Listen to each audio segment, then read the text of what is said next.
I'm really, 6,000 people who do Davos. can everybody take a seat? We just started.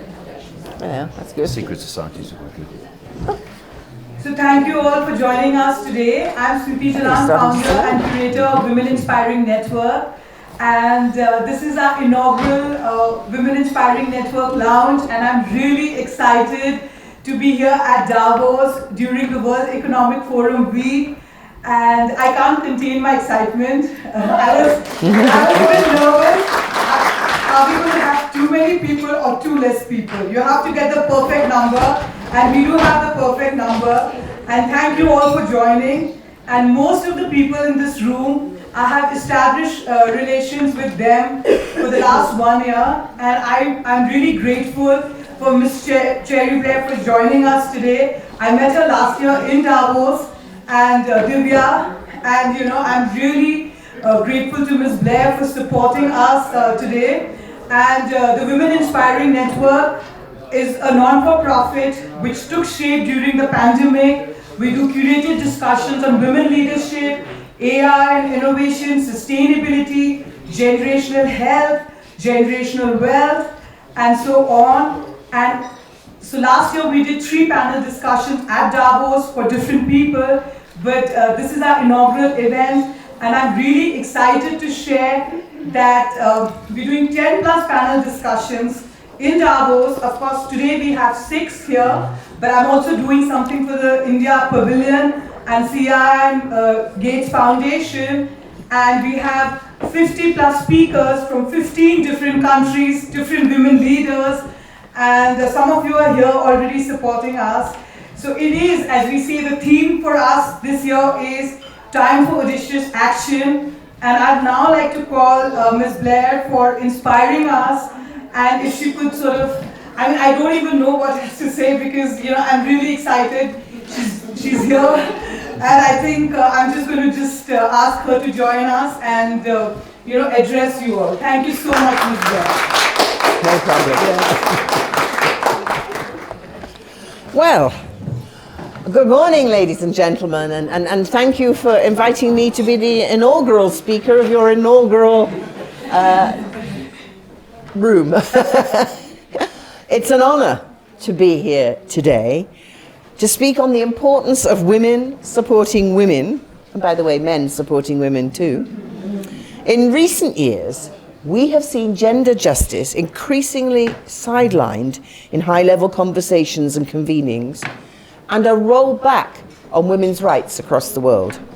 As such, this topic couldn't be more timely or critical. As the founder of the Cherie Blair Foundation for Women, an organisation dedicated to supporting women in low and middle-income countries to empower themselves through entrepreneurship, I have witnessed firsthand the transformative impact that occurs when women uplift one another. I wanted to start by sharing a story about one such woman, Ella Amazi, who runs an agribusiness in Nigeria. She took part in our online Mentoring Women in Business program, and she was mentored by Gwyneth Anderson, a USA-based executive with our partner, PayPal. Ella set up her business to alleviate poverty in northern Nigeria by supporting women farmers. She offers training and resources and processes and sells their products. This enables them to boost their livelihoods and provide for their families. Ella achieved great success with Gwyneth's support. She penetrated a number of new markets, including China, Germany, and the UAE. I know it's the UAE. Yeah. She increased her production capacity by 45%, turnover by 40%, and profit by more than 30%. For Ella, her successes came from her mentor simply being there for her as her sounding board and cheerleader. Gwyneth gave her the push that she needed, the accountability and the emotional support. That's the power that one woman can hold for another. But what drives Ella is not her own achievements, but the ability to uplift other women. Thanks to her success, she's now supporting over 1,500 women farmers to lift themselves and their families out of poverty. She told us, there are so many people who are happy today, who have food on their table, who are able to send their children to school, all because of this program. The journey of one woman striving to build her business is a story of resilience, creativity, and determination. But when that journey is supported by other women cheering her on, guiding her path, and sharing her challenges, she becomes an unstoppable force for the future. To understand why it is important for women to uplift each other, we must start by looking at the broader landscape of gender equality. Consider this. According to the World Economic Forum 2024 Global Gender Gap Report, it will take approximately 134 years to close the gender gap at the current pace of programme. That's 5 whole generations. As a grandmother, that concerns me very much. That means when my granddaughter becomes a grandmother herself. It's not good enough. Discriminatory laws and regulations hold women back. Rigid gender roles and stereotypes keep women boxed in and undermine their self-belief. Products and services, from bank loans to training courses, are designed by men according to men's needs rather than women's. Shockingly, at the Cherie Blair Foundation for Women, 70% of the women entrepreneurs we have surveyed told us that gender stereotypes had negatively affected their work as a business owner. All too frequently, whether directly or indirectly, women are simply told, no. No, you can't be a good mother and a good businesswoman. No, you can't play sports. No, you can't have a bank account without your husband's approval. No, this degree isn't for you. No, you can't make your own choices about your own body. And no, your opinion doesn't matter. This is where the power of uplifting each other comes in, whether as mentors, as role models, or simply by being visible as women. We have enormous power in being able to tell and show other women, yes, you can. That's why, sir, I'm very proud to say I'm a she, not a they. This vote of confidence helps build self-esteem, reduce self-doubt, and inspires women to pursue their goals, to know that they are capable of far more than what they may have been led to believe. To return to Ella, she told us that her biggest achievement was being invited to present at the African Union, representing SMEs in West Africa, and she received a standing ovation. What's most inspiring, however, is to quote Ella herself. I truly believe this is thanks to my mentoring. I had that confidence and boldness. When we lift each other up and share opportunities and platforms, we collectively ensure that more women's stories are told, their achievements recognised, and their contributions valued. This increased visibility challenges outdated and erroneous ideas of what women can or should be. It shifts people's mindsets, changes policies and practices, and enables more women to rise to the top and achieve their dreams. This is what I see as empowerment. Women have an enormous innate inner power. Though I doubt that any one of us will go through our lives without experiencing barriers and attitudes that seek to diminish that power in some way. I know I have certainly experienced that. It is rare, however, that we will not also find opportunities to tackle those disempowering barriers, to tackle these disempowering barriers for each other, tackle those who are putting those barriers up too, actually.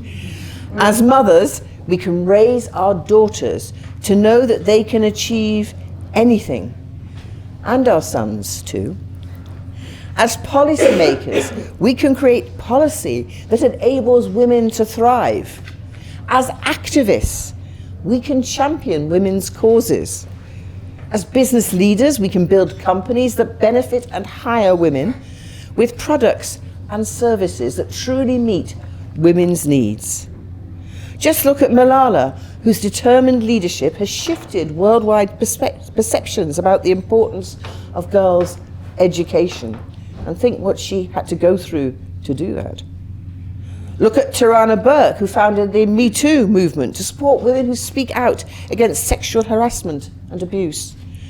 And look, just recently, at Gisela Pelicot, whose incredible bravery changed global narratives around sexual violence and refocused shame from the victims onto the perpetrators.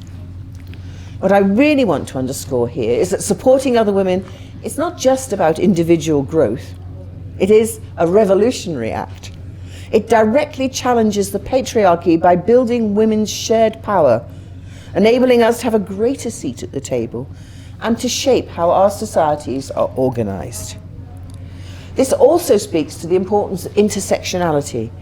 If we recognize that women are not on a level playing field with men, so too we must recognize that many women are also sidelined because of their ethnicity, their social class, their disability, and more. Intersectionality is not just an idea, it's a practice. And that's why it's my firm belief that we have a duty to uplift and amplify the voices of women who have less access to opportunities and less representation than ourselves. Together, we can build a new paradigm, one rooted in equity, mutual respect, and shared growth. A final caveat, if I may. We speak of the necessity and the impact of women uplifting women. But this is not just women's work, which is why I'm so delighted to see not only women in this room. To achieve true gender justice, it will also take committed male allies who recognize that this is not a nil-sum game, an argument that seems to be gaining traction at the moment. We have to fight that argument. That equality is both the right thing to do and the smart thing to do. And that when women thrive, we all, men, women, boys and girls, benefit. So let me leave you with this. Last year, women represented less than 10% of speakers at the UN General Assembly. Here in Davos, 20% of the attendees are women. Now, when I first started to come to Davos in 2008, that figure was 2%. So some progress in Davos. They've done a little better than the UN General Assembly, but it's really not enough. It is clear we can't wait any longer for women to have an equal share in humanity's voice and decision-making power. And so as we look to the future and participate in conversations like these around what sort of world we wish to inhabit, let's commit to this work with renewed vigor. Let us be the women who celebrate each other's successes, who open doors for one another, and who refuse to accept a world where women are held back.